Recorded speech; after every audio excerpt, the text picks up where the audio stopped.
स्वतंत्रता के 75वीं वर्षगांठ में आपने आयोजन किया है justice for all the corruption and reform in judiciary. मेरा सबसे पसंदीदा टॉपिक है, इसलिए विशाल जी एक बार मेरे सुप्रीम कोर्ट चैम्बर में गए और 10 मिनट के अंदर मैंने हाँ कर दिया कि मैं आऊंगा। तहसील से सुप्रीम कोर्ट तक 5 करोड़ मुकदमे चल रहे हैं।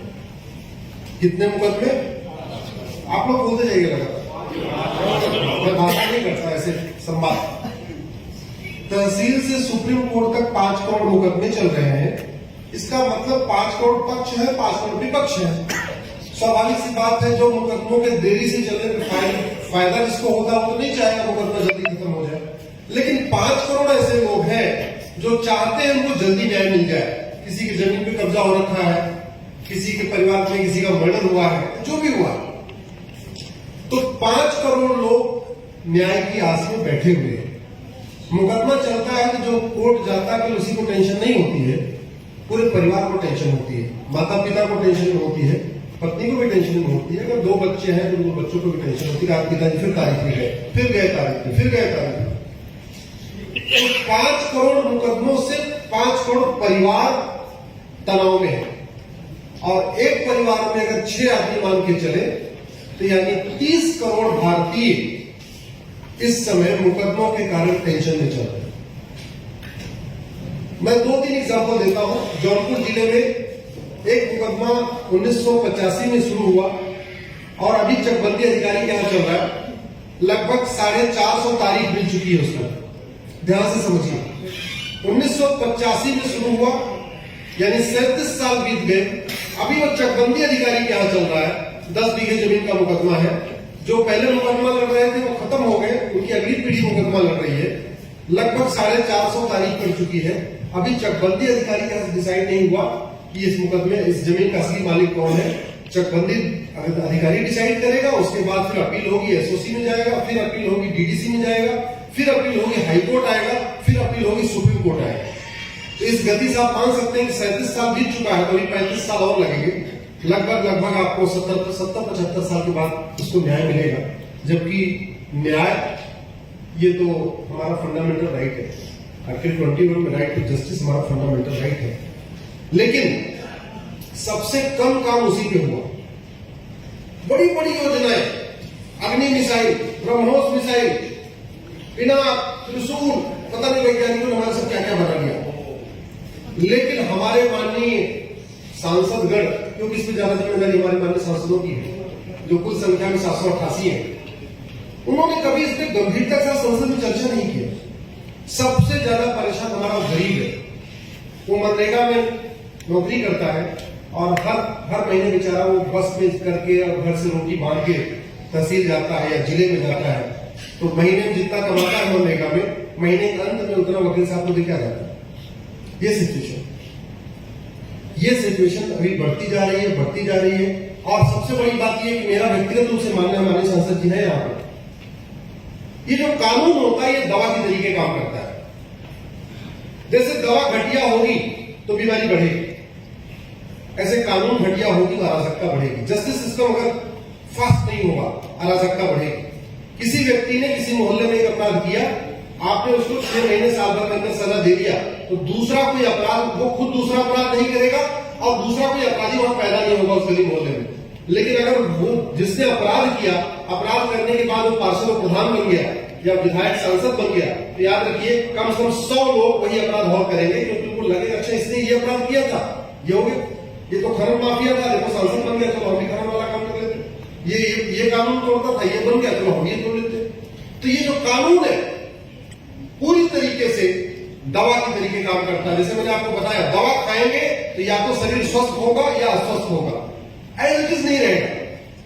वैसे ही जस्टिस सिस्टम अच्छा होगा तो आपकी अराजकता कम होगी, अपराध कम होगा, भ्रष्टाचार कम होगा, घूसखोरी, जमाखोरी, मिलावटखोरी, कालाबाजारी, नशा तस्करी, मानव तस्करी, सभी तरीके के अपराध कम होंगे। अगर आपका जस्टिस सिस्टम अच्छा नहीं है, यानी कानून अच्छा नहीं है, व्यवस्था अच्छी नहीं है, रूल्स रेगुलेशन अच्छे नहीं है, तो स्वाभाविक सी बात है हर तरीके की अपराध बढ़ेगा, अराजकता बढ़ेगी। और इसका मैं आपको 2-4 एग्जाम्पल आप खुद सोचिए। जो समस्या भारत में है वो अमेरिका, सिंगापुर या और जिसको हम डेवलप्ड कंट्री कहते हैं वहां क्यों नहीं है? हमारे यहां जिस तरीके का इलीगल एनक्रोचमेंट सड़क के किनारे किया जाता है, अमेरिका, सिंगापुर में क्यों नहीं किया जाता? हमारे यहां जिस तरीके से बिना हेलमेट के लोग चलते हैं, अमेरिका, सिंगापुर में लोग क्यों हिम्मत नहीं करते बिना हेलमेट के चलने की? हमारे यहाँ बिना सीट बेल्ट लोग चलते हैं, अमेरिका, सिंगापुर में लोग क्यों नहीं हिम्मत करते चलने की? हमारे यहाँ जिस तरीके से लोग दूसरे की जमीन पे कब्जा कर लेते हैं, अमेरिका, सिंगापुर में लोग क्यों नहीं हिम्मत करते दूसरे की जमीन पे कब्जा करने की? हमारे यहाँ जिस तरीके से आए दिन चेन स्नैचिंग हो जाती है, मोबाइल छीन लेते हैं, या लड़कियों के साथ अत्याचार होता है, बहन बेटियों के साथ अत्याचार होता है, वो अमेरिका, सिंगापुर में क्यों नहीं होता? बड़ी सीधी सी बात, एक चीज समझ लीजिए भैया, आयोजक जी जब किसी का स्पीच होता रहे ना तो ये स्वागत कार्यक्रम करते हैं, इस बीच में लय टूट जाती है हमारी भी, सामने वालों की। डॉक्टर अच्छा हो लेकिन दवा घटिया हो, शरीर स्वस्थ हो सकता है क्या? ऐसे ही शासक कितना ही अच्छा हो, कितना ही मेहनती हो, कितना ही ईमानदार हो, कितना ही राष्ट्रभक्त हो, लेकिन अगर कानून घटिया है, न्यायिक व्यवस्था जो है कमजोर पड़ गई है, तो याद रखिए न माओवाद कम होगा, न नक्सलवाद कम होगा, न अलगाववाद कम होगा, न धर्मांतरण कम होगा, न जिहाद कम होगा, न मजहबी उन्माद कम होगा, न कट्टरवाद कम होगा, न घूसखोरी कम होगी, न जमाखोरी कम होगी, न मिलावटखोरी कम होगी, न कालाबाजारी कम होगी, न नशा तस्करी कम होगी, न मानव तस्करी कम होगी, कुछ भी कम नहीं होगा। जो समस्या भारत में है वो अगर अमेरिका में नहीं है तो क्या अमेरिका के राष्ट्रपति हमारे प्रधानमंत्री से ज्यादा काबिल है, ज्यादा मेहनती है, ज्यादा ईमानदार है? नहीं। डिफरेंस क्या है दोनों देशों में? कानून। That's it. केवल और केवल और याद रखिए, अगर आप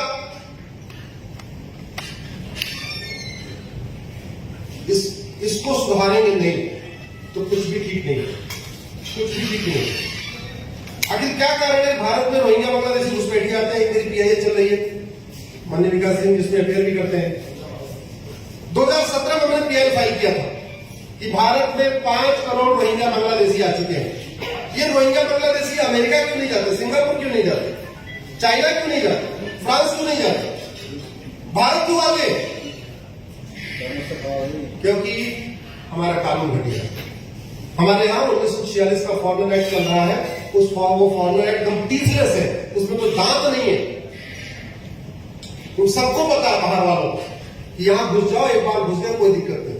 और तो सबसे बड़ी समस्या है, एक कड़वी सच्चाई आप इसको समझिए, घुसपैठिए घूस दे के आते हैं, घूस दे के आधार बनवाते हैं, घूस दे के राशन कार्ड बनवाते हैं, घूस दे के बर्थ सर्टिफिकेट बनवाते हैं, घूस दे के ड्राइविंग लाइसेंस बनवाते हैं, और घूस दे के वोटर आईडी बनवाते हैं। अब सवाल यह है कि भारत में लोग 2-3 हजार रुपए दे के 5-5 मतलब 10-12 हजार रुपए में 5-6 डॉक्यूमेंट तैयार करा लेते हैं। ऐसा अमेरिका, सिंगापुर में क्यों नहीं करा लेते? क्योंकि हमारे यहाँ फर्जी डॉक्यूमेंट बना दीजिए आधार। अब वो आधार आपने फर्जी बनाया है यह सिद्ध करने के लिए कम से कम डिस्ट्रिक्ट कोर्ट से लेकर सुप्रीम कोर्ट तक आपको लड़ना पड़ेगा। हमारे यहाँ लोग फर्जी पासपोर्ट बना के क्यों कैसे दे देते हैं? फर्जी ड्राइविंग लाइसेंस, घर बैठे बैठे ड्राइविंग लाइसेंस मिलता है, नहीं मिलता? घर बैठे बैठे और वोटर आईडी आती है, घर बैठ के आपके आधार आता है, घर बैठ के आपका राशन, सारे डॉक्यूमेंट कैसे जाते हैं?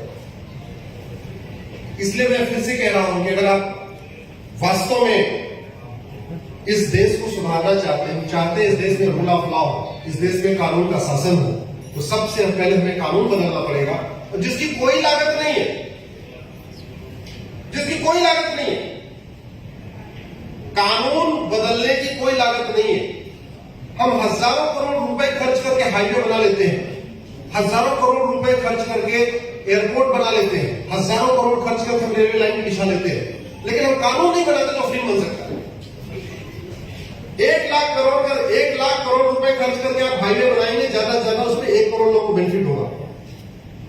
1 लाख करोड़ रुपए खर्च करके आप मुंबई दिल्ली का एक्सप्रेसवे बनाएंगे, उसपे 1 करोड़ लोगों को फायदा होगा, उतने लोग चलेंगे। लेकिन आप फ्री में अच्छा कानून बना दीजिए, 140 करोड़ लोगों को फायदा होगा। भारत में जुडिशियल रिफॉर्म खर्च करने में ज्यादा 10,000 करोड़ का खर्चा है, मैक्सिमम 10,000 करोड़। इतना तो हमारे देश में चुनाव के बाद लोग मुफ्त में बांट देते हैं। कोई कलर टीवी बांट रहा है, कोई वॉशिंग मशीन बांट रहा है, कोई जो है मंगलसूत्र बांट रहा है। किसी राज्य में अलग अलग, कोई किसी राज्य में लैपटॉप बांटा जा रहा है, किसी राज्य में स्मार्टफोन बांटा जा रहा है, कोई गुड्स फ्री बांटा जा रहा है। ये कितने दुख की बात है। हम आजादी की 75वीं वर्षगांठ बना रहे हैं, हमारा थाना आज भी अंग्रेजी कानूनों से चलता है, हमारी तहसील आज भी अंग्रेजी कानूनों से चल रहा है, हमारा जिला आज भी अंग्रेजी कानूनों से चल रहा है, हमारा हाई कोर्ट आज भी अंग्रेजी कानूनों से चल रहा है, हमारा सुप्रीम कोर्ट आज भी अंग्रेजी कानूनों से चल रहा है। हम इतने सक्षम नहीं हुए कि हम अपना कानून अपने हिसाब से वर्तमान रिक्वायरमेंट के हिसाब से बना लें। मंगल पे जाने की तैयारी